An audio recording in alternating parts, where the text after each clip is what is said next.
ಅಲ್ಲಿರುವ ಯಾರು ಸೋಕಾಲ್ಡ್ ನಮ್ಮ ಸಜಾ ಕೈದಿ ಏನಿರ್ತಾರೆ ಆ ಕೈದಿನ ಮೆಚ್ಚಿಸ್ಕೊಳೋದಕ್ಕೆ ಈ ನನ್ನ ಜೊತೆ ಅಂದರೆ ಅಲ್ಲಿಂದ ಜೊತೆ ಬಂದ ವ್ಯಕ್ತಿ ಶರ್ಟು ಒಳಗಡೆ ಬನಿರುತ್ತೆ, ಶರ್ಟ್ ಬೆಚ್ತಾನೆ. ಶರ್ಟ್ ಬೆಚ್ಚಿಬಿಟ್ಟು ನಿಮಗೆ ತೋರಿಸೋದಕ್ಕೋಸ್ಕರ ಇಲ್ಲಿನ ಜೋಬ್ ಹಿಂಗೆ ತೆಗಿತಾರೆ. ಜೋಬ್ ತೆಗೆದು ಈ ಥರ ಉದುರಿಸ್ತಾನೆ. ಒಂದು ವೈಟ್ ಪೇಪರ್ ಕೆಳಗಡೆ ಹಾಕ್ಕೊಂಡು ಉದುರಿಸಿದಾಗ ಏನು ಅಂದ್ಕೊಂಡಿದ್ರೆ ಅದು ಗಾಂಜಾ. ಗಾಂಜಾನ ಇಲ್ಲಿ ಸೈಡ್ಗಳಲ್ಲಿ ಪುಡಿ ಮಾಡಿ ನುಣ್ಣಗೆ ಪುಡಿ ಮಾಡಿ ಹಾಕ್ಕೊಂಡು ಬಂದಿರ್ತಾನೆ. ಆ ಕೈದಿನ ಮೆಚ್ಚಿಸಿಕೋನಕ್ಕೋಸ್ಕರ ನನ್ನ ಹತ್ರ ಇದೆ ಅಂತ ಹೇಳಿ ಅಲ್ಲಿ ಉದುರಿಸಿ ಆ ಸದಾ ಕೈದಿಗೆ ಈ ಏನು ಗಾಂಜಾ ಇತ್ತೋ ಆ ಗಾಂಜಾವನ್ನು ಕೊಡ್ತಾನೆ, ನನ್ನ ಮುಂದೆನೇ ಕೊಡ್ತಾನೆ. ಆಗ ನಾನು ಆ ವ್ಯಕ್ತಿನ ಕೇಳ್ತೀನಿ, ಯಾಕೆ ಅಂತ ಕೇಳ್ತೀನಿ. ಆ ಅಪ್ಪಕ್ಕೆ ಬೇಕು ಅಂತ ಕೇಳಿದ್ರು. ನಾನು ಈಗ ಅವ್ರು ಕೊಟ್ಟಿಲ್ಲ ಅಂದರೆ ನಮಗೆ ಕೆಲಸ ಕೊಡ್ತಾರೆ, ಇಲ್ದಿದ್ದು ಕಾಟ ಕೊಡ್ತಾರೆ, ಕೊಟ್ಬಿಟ್ರೆ ನನ್ನ ಚೆನ್ನಾಗಿ ನೋಡ್ಕೊತಾರೆ ಅನ್ನೋ ರೀತಿಯಲ್ಲಿ ಕೊಡ್ತಾರೆ.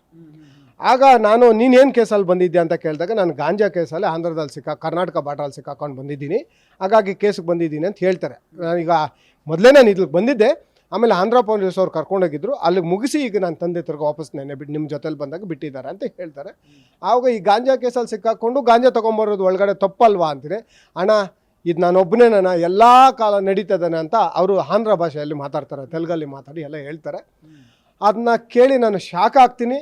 ಶಾಕ್ ಆಗಿ ಅದನ್ನ ಆ ಕೂಡಲೇ ಕೊಟ್ಟಿದ ತಕ್ಷಣವೇ ಅಲ್ಲಿ ಸಿಗರೇಟ್ ಪೇಪರ್ ತೆಗೆದು ಅಲ್ಲಿ ಹಾಕಿ ಅಷ್ಟೂ ಜನಗಳ ಏನು ನಾವು ಬ್ಯಾರೆಟ್ ಒಳಗಡೆ ಇರ್ತಾರೋ ಅಷ್ಟು ಜನಗಳ ಮುಂದೆ ಕುಡಿತಾರೆ.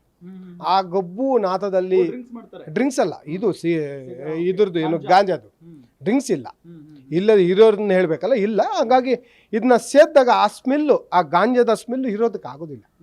ನಮ್ಗೆ ಅಭ್ಯಾಸನೂ ಇಲ್ಲ, ಏನೇ ಬ್ಯಾಡ್ ಹ್ಯಾಬಿಟ್ಸ್ ನಮ್ಗೆ ಅಭ್ಯಾಸ ಇಲ್ಲ, ಸಿಗರೇಟ್ ಬೀಡಿ ಇನ್ನೊಂದು ಅಭ್ಯಾಸ ಇಲ್ಲದೆ ಆ ಸ್ಮೆಲ್ ಹಿಡಿಯೋಕ್ಕಾಗಲಿಲ್ಲ. ನಾವು ಕೇಳೋ ಗೋಜ್ಗೂ ಹೋಗಲಿಲ್ಲ, ಯಾಕಂದ್ರೆ ನಾವು ಒಬ್ಬರು ಹೋಗಿರ್ತೀರಿ, ಇನ್ನು ಕೇಳಿ ಅಲ್ಲಿ ಗಲಾಟೆಗಳಾಗಿ ಅಲ್ಲೆಲ್ಲ ಒಂದು ಗುಂಪುಗಾರಿಕೆ ನಡೀತದೆ ಜೈಲುಗಳಲ್ಲಿ, ಅದೆಲ್ಲ ಮಾಮೂಲಿ, ತಮಗೆಲ್ಲ ಗೊತ್ತಿರುತ್ತೆ. ಹಾಗಾಗಿ ಅಲ್ಲಿ ನಡೀತದೆ ಅನ್ನೋ ವಿಷಯಕ್ಕೆ ನಾವು ಕೇಳಕ್ಕೆ ಹೋಗೋದಿಲ್ಲ. ಅದನ್ನ ನಾನು ಮನಸ್ಸಲ್ಲಿ ಇಟ್ಕೊಂಡು ಒಂದಿನ ಮಾತಾಡೋಣ, ಇಲ್ಲ ಮೀಡಿಯಾದಲ್ಲಿ ಕೂರೋಣ ಅನ್ನೋ ಒಂದು ಮನಸ್ಥಿತಿ ಇತ್ತು.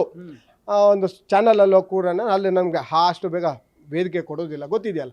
ಈಗಾದರೆ ಕೊಡ್ತಾರೆ, ಆಗಲಾದರೆ ಕೊಡೋದಿಲ್ಲ. ಹಾಗಾಗಿ ನಮ್ಗೆ ಕೊಡಲೂ ಇಲ್ಲ, ನಾವು ಹೋಗ್ಲೂ ಇಲ್ವ. ಅಲ್ಲಿಗೆ ಮುಗೀತು. ಮುಳ್ಳಿಗೆ ಮೇಲೆ ನಾವು ಗಾಂಜಾದ ಅಲ್ಲಿಗೆ ಮುಗೀತು. ಅಲ್ಲಿಗೆ ಮುಗಿದ ಮೇಲೆ ಸಿಗರೇಟು ಬಿಡಿಗೆ ಬರೋಣ. ಒಂದು ಕಿಂಗ್ ಸಿಗರೇಟ್ ನಮ್ಗೆ ಆಚೆ ನನಗೆ ಅಂತೂ ಗೊತ್ತಿಲ್ಲ. ಈಗ ಅಲ್ಲಿ ಒಂದು ಚಾನಲಲ್ಲಿ ಮಾತಾಡಿದಾಗ 18-20 ರೂಪಾಯಿ ಇರ್ಬೋದು ಅಂದರು ಕಿಂಗು. ಅಲ್ಲಿ ಒಂದು ಕಿಂಗ್ ಸಿಗರೇಟ್ ಬಂದುಬಿಟ್ಟು 100 ರೂಪಾಯಿ ಜೈಲಲ್ಲಿ. ಒಂದು ಕಿಂಗ್ ಸಿಗರೇಟ್ ಪ್ಯಾಕೆಟ್ 2,000 ರೂಪಾಯಿ.